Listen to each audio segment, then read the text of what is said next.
Čaute dámy a pánovia, vítam vás na dnešnom videu a ukážem vám, jak si stiahnuť T-Launcher. Ste na kanáli Tutorial Brothers, dajte na mňa like, odber a my začíname.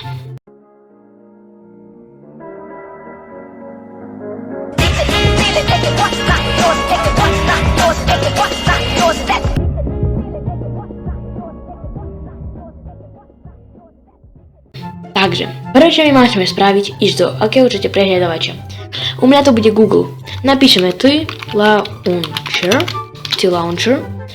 klikneme na túto T-Launcher a tu vidíme, na čo to je, Linux, Mac alebo Windows. Klikneme dole na T-Li, vybereme platformu, napríklad Mac alebo Windows, ja mám Windows. Klikneme na Windows, už sa nám to začalo sťahovať. Sa nám to stiahuje, váži to iba 23 MB a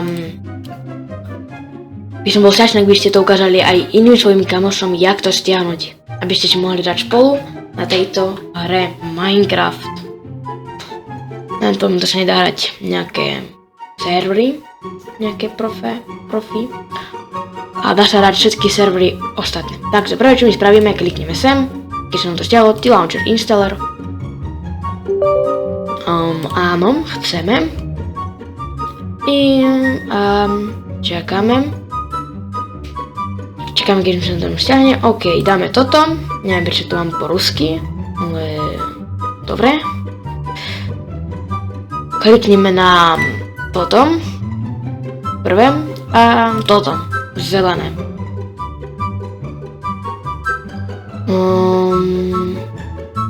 Klikneme zelené a už sa nám to stiahuje. OK. To je všetko. Môžete nechať takto. A klikneme zelené zase. Toto a teraz by sa nám mal zapnúť T-Launcher. Áno, zapína sa. Prečo sa vám vtedy, keď sa mi už zapne. Čakajte. OK, ako vidíte, už to máme. Ak klikneme sem, môžeme zmeniť nastavenia napríklad a vidíme, kde to všetko je. T-Launcher nastavenia, jazyk Slovák, logicky, maximálna veľkosť 2000, čas vloženého blablabla.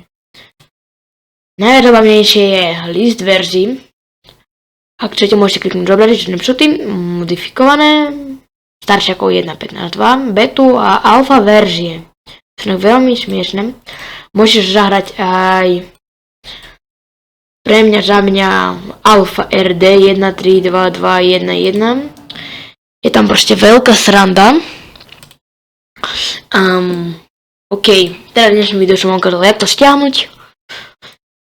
A v ďalšom videu vám ukážem, jak si stiahnuť módy na tento T-Launcher. Mal som vás rád a čaute.